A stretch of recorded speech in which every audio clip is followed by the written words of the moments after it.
God is good all the time. All the time, God is good. So, ito yung...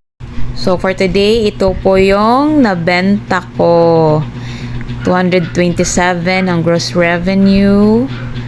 Ayan. Meron na akong 34 pesos na estimated commission sa nabenta ko na t-shirt. I think this is my second time, no? Second time for being an affiliate here in TikTok. So, itong mga orders ko nasa mga pin-remote ko na mga items dito sa TikTok, no? Ayan.